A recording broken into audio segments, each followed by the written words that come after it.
Hi everyone, Darius Maxey here, back again with another YouTube video. Oh, and we finally get to finish out the 31 Days of Horror series.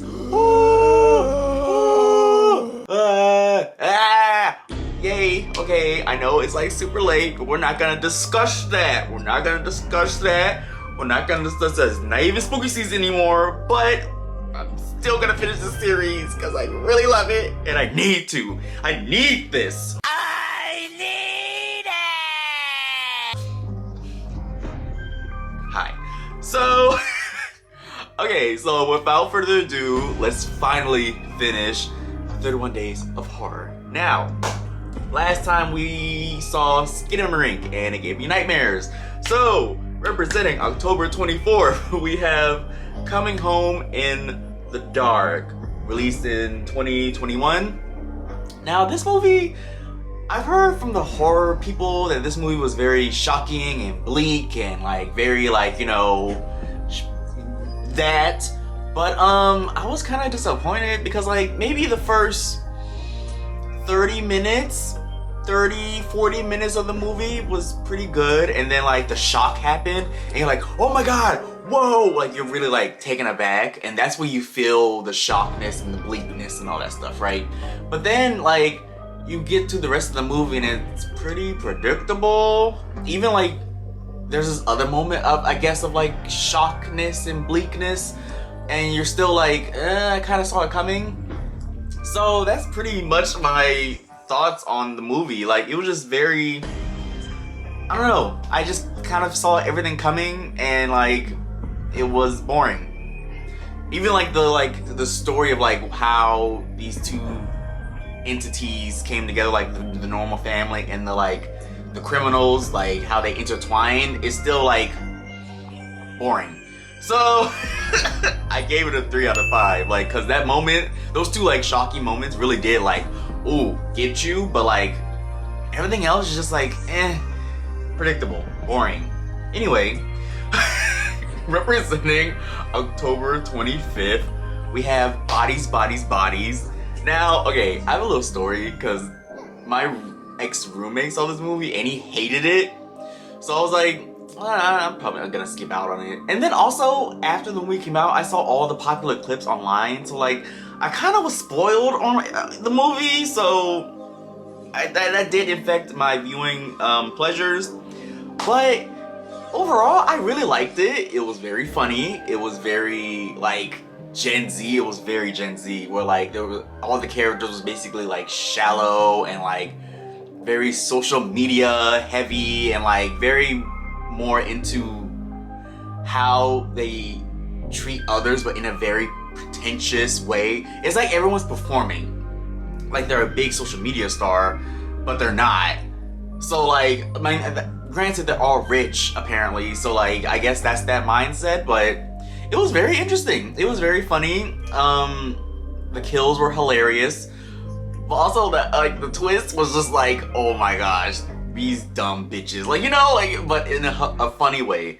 I have to mark it down because like I saw all the popular clips online, and if you saw all those clips, you've seen the movie. So I'm like, and like all those like funny moments, like I wish I've just like not seen them. So I gave it a 4 out of 5. So representing October 26th, we have Orphan First Kill.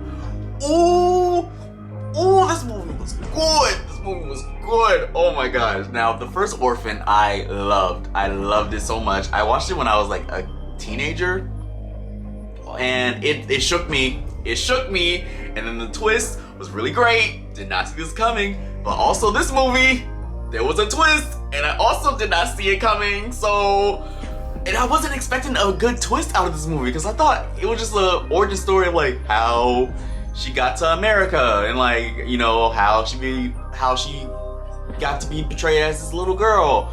But then like, it really like got you, like, I don't know, it just like, like I don't understand, like, damn, like was not expecting a good twist, and then it built off the twist. Like, you know, at the end of the movie, at the last movie, like the twist happened and like the climax happened and all came really fast, which was great. But then this twist happened in like the middle of the movie, and then like you got to see like more events pile on with the twist and then the climax. And I was just like, oh, bitch, I did not see that coming. It just got me. So I will give it that. I may have dinged it for like a little bit of a point because like, I don't know, I just kind of wish it was a teensy bit longer, just a little bit longer, because I know they wanted to like condense it to like, let's get this going, let's hurry up and get it. But I'm like, slow down. you got a lot of story here. You got a lot of good plot. Milk it a little bit. Just like you should have added like maybe 10 more minutes. 10 more minutes to the runtime. But other than that, I gave it a 4.5 out of 5. Like, that shit was like near perfect. Like, I was like, oh my, whew, really good. Okay, representing October 27th, we have Five Nights at Freddy's. Now, I really love this. I like the game. I like the lore of the game, even though I don't really 100% understand it because there's just too much lore. Too much lore, but it's good lore, but just too much and confusing. So when the movie came out, I was really excited, but then I was kind of left disappointed. Not gonna lie, I was a little tad bit disappointed because like, they played it safe, which, okay, I get, because this is a new concept to mainstream audiences. This is like a new franchise possibility. So like the first entry does have to explain a lot of stuff and has to like check boxes of like, oh, main character, oh, he's struggling, oh, he has to have like a traumatic past, he has like to have stakes, and I'm like, and then the twist wasn't really a twist. If you know the lore of the game, you already see the twist coming, so it's just like, damn, y'all did, like, I wanted more kills, I wanted more gore, but like, I understand they couldn't do that, but like, you know, so initially I gave it a 3.5 out of 5 because it's just like, I still like the movie, but I just wanted more. So hopefully the sequel is better because this one was just like, it was just too safe. It was too safe. So that's my review on that. Anyway, representing October 28th, we have Train to Busan. Ooh, okay. I had to throw in a foreign one here, and I've been wanting to watch this movie because I heard this movie's really good from a lot of people on the horror threads. But damn, a zombie apocalyptic movie that's making me cry, bitch. Oh, I did not see that coming. Did not see that coming at all. The setup was good. The fucking characters, the survival group was like really well thought out because you had different types of people, of course, and then you had like these people that's like really bringing character development and character growth and like fully realized personalities dying. Like, you actually cared about them and you wanted them to live, and they're dying, and you're like emotionally like in turmoil when they do. Oh my gosh. And then there's always that one guy that like messes up the group, but then like he gets his comeuppance, which is great. But then the ending really got me. Like, I almost obviously this is a 5 out of 5 if you can't tell, but I almost like struck down some points because at the end it got a little too sad. It was getting a little too sad, and I was like, okay, you're like, well, they like, oh, sorry, I'm getting worked up. I'm getting worked up because they hit that line, and like they was about to cross that line, but they didn't, and they knew that the audience members was gonna clock them if they did, but they didn't, and that like, the suspense of it all. Oh my gosh, it just, again, it got me worked up. So it just was really fucking good. So yeah, that's like a 5 out of 5. Like, that shit got me. I was crying at this movie. It was insane. Anyway, okay, representing October 29th, we have the Blair Witch Project, the original. Ooh, I can see why this movie was really good and why it's so like iconic and like culturally impactful because this movie's bleak. This movie's bleak and realistic, and that's why I really love it. And then it just, you gotta like really transport yourself into 1999 and like thinking this shit is real. Cause like it looks like it could be real. Like this shit looks like it actually happened to people, and like the footage is all grainy and wonky, and the audio is grainy and wonky, and the acting is so like just natural. It's like these people are actually people, and like they're just doing this simple film project, but like you get what you wanted. Like they encountered the Blair Witch, so like it just felt authentic and just like raw and just realistic. Like if a fucking supernatural entity, if you can't even talk, if you did encounter a supernatural entity, this is the realistic results. I think that's what the movie was like getting at. So I gave it a 5 out of 5 because I was actually scared. I really was like I felt for the characters, and like again, you can see why this movie was so influential in the found footage genre. So it just, all those things I gave it a 5 out of 5. All right, representing October 30th, we have Jacob's Ladder. Now, when I'm going through the horror section of like these like streaming services, I always see this movie pop up, and then the poster's all scary. So I'm just like, or like, just, I don't know, just the poster's very gripping. So I'm like, let's give this a shot, you know? And this movie was really good. It was made in like 1990, and it looks like it holds up pretty well. It looks like a 1990s film, but like a good one. And you see his journey of like trying to figure out what's going on with his life, and you see flashbacks of him like at a war, and then he thinks he's getting experimented on, and then like you see him going insane with all these visions and all these like just events happening around him, right? And he's flashing back and forth between like the past, the present, and just going back and forth. And you see his character, and then the end, you get to the end and you realize what it really is, and you're just like, ooh, that's deep, bro. Like you really like feel it. But then they did spill out what's gonna happen at the end, like maybe a good like at the beginning of like the third act, like maybe at the end of the second act you get like the ending, but then you realize at the third act, oh, that's what it's gonna be, and it kind of spoiled itself, the movie. So I'm not sure. I kind of dinged it for that because I was like, I kind of wanted it to be a shock instead of like, you know, you telling me. So besides that, it was very great, and like the ending was like very like, oh, that's what it was. Shit, like, ooh, you feel it, like, ooh, it felt like more of a drama than a horror, but the images and stuff makes it a horror, because that shit he was going some shit, he was seeing some shit that you shouldn't be seeing. So for that, I gave it a 4.5 out of 5.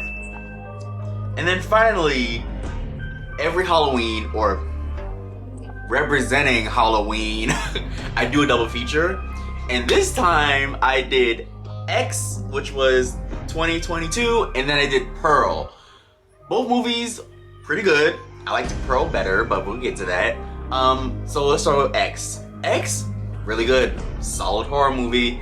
I really liked it. The characters were very, really developed, and like, I don't know if it's like the script or like how they like shot the characters or whatever. Probably the script, because the script was amazing. They really gave each character like personality and like determination and like what they really wanted out of life. And I found that very, really interesting. In like the short amount of time we get to know these characters, you really get to know them very well, which, okay, great. And then the kills happened, and the kills were amazing. They were kind of unpredictable. And then you get like little hints of like Pearl and like what she's going through and all that shit. and you just get like a lot of clues of that, and like the ending was pretty great, and yeah, it was just a really solid horror movie. I gave it a 4 out of 5 because I don't know, I feel like it felt a bit hollow at times, and I just wanted, I don't know, maybe more like set pieces of like characters doing things other than just like dying. You know, I wanted more like maybe plot threads of like each character's motivation. I don't know. I just felt like I wanted something a little bit more, but I didn't get it. So, you know, I don't know. But 4 out of 5. And then finally wrapping up this whole series, I watched Pearl, and girl, Pearl was it was better. Like you just like I said, I wanted like more plot lines and determinations and all that. Oh, they explored that with Pearl. Ooh, this poor girl was insane out of like loneliness and just like that false determination of like wanting fame so bad, but then like in the back of in your mind, you know that it's like never gonna happen with you, which like damn, a little relatable, a little too relatable. Shut up. You know, like it's just that mindset of like really wanting something so bad, and then like at the end of the day, you know you're not gonna get it and you don't deserve it, and then you just like have to settle. Like you unfortunately have to settle with what you have, and it's just like damn. But then she took it in like a crazy route, so like not I'm not that type of relatable, but like just get the murder out the way. A lot of people really like go through that, like wanting a dream but knowing that you're never gonna get it, so you have to settle with a simpler, more tamed life rather than an extraordinary one. Wow. So you see what I mean? So yeah, I gave it a 4.5 out of 5. Only because I kind of wanted more kills. Just to be honest, I kind of wanted more kills because the kills were great, but like, yeah, I probably just wanted more kills and just more of her trying to chase her dream rather than just the one audition. I kind of wanted her to have like multiple failures so that it'll make more sense of why she snapped rather than like killing people and then auditioning and then settling. I'd rather her like kill people, audition, and then like settle. You know, I don't know. Maybe that's it. But anyway, that is finally a wrap on this series. I'm so sorry it took so long for me to do this, but I had to do it because this is my favorite series to make. So hopefully you enjoyed. Can you like, comment, subscribe, share, do all that great stuff? It really helps my channel out. Thank you for watching, and I'll see you whenever, because it's probably not gonna be next week. Bye bye.